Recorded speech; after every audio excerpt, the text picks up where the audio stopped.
Good evening, everyone. Well, it's evening for me right now because I'm starting our ciabatta bread that we're gonna make tomorrow this evening. So I've got my PJs on and now we're gonna start our biga.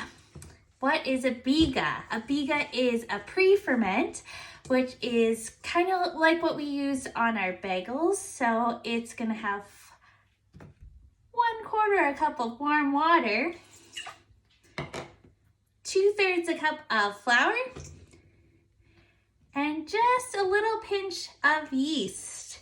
And we're gonna mix this in our mixer for about 3 minutes.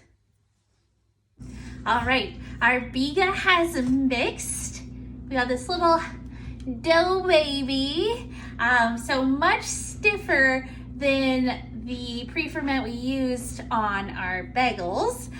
So we're gonna put this in a bowl with a lid, let it sit for about 18 hours. We want it to bubble up and rise at room temperature, and that's gonna build up a lot of flavor, a lot of natural yeast and all that good stuff. So I'm gonna go to bed now and I'll see you guys tomorrow. Good morning, everyone. I hope you had a great sleep. So it is the next day. Our biga has sat overnight and it looks all bubbly and full of flavor. So I'm gonna dump that into our mixing bowl and we're gonna get the rest of our batter going.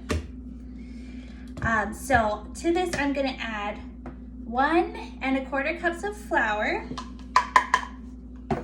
1/2 teaspoon of instant yeast, which I'm just gonna lightly stir into the flour, and 1 teaspoon of salt,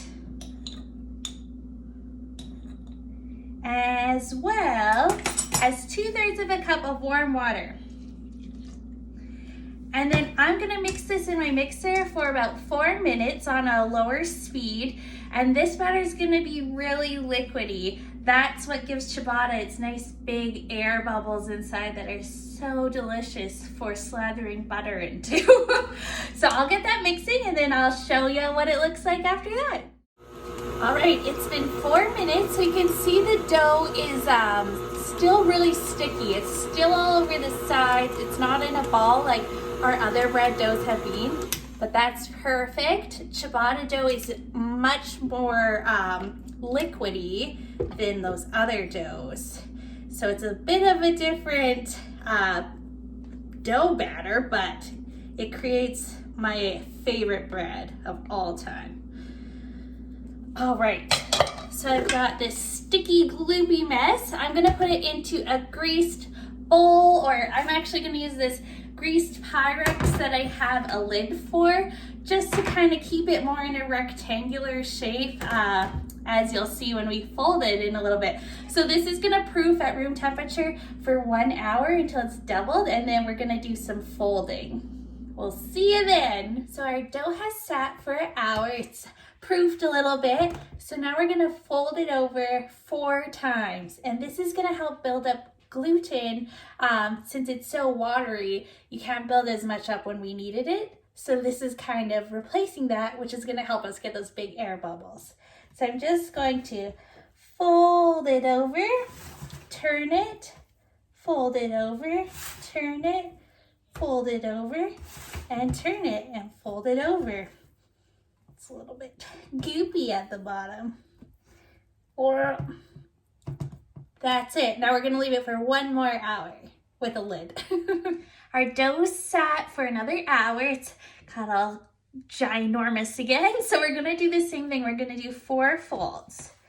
1, 2, 3, 4. And I can feel it's already firming up, so that's perfect. I'm just gonna flip it over. And then I'm gonna let this sit again, I know, forever. This time only for half an hour.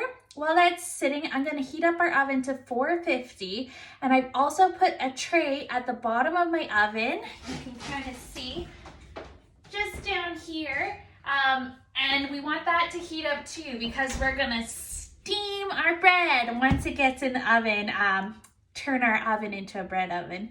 So I'll see you then. Our bread has sat for the last 30 minutes. It's grown a little bit, so now we're gonna shape it onto a tray that's dusted pretty heavily with flour. And this is just a rough shaped piece of bread. Normally they're kind of a rectangle about 4 by 10 inches, but it's a very liquidy dough. So you're just gonna be gentle with it, stretch it out a little bit to get that rectangle shape, but it might be a little wonky. That's okay. So we're gonna do that now. So I'm just gently lifting our dough ball, trying not to deflate it too much, onto our tray here. And then I'm just lightly from the bottom gonna stretch it out.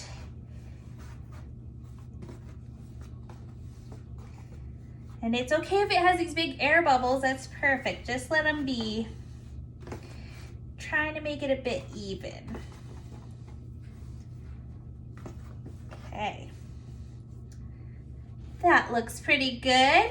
So I'm just gonna cover this with a whole bunch of flour on top.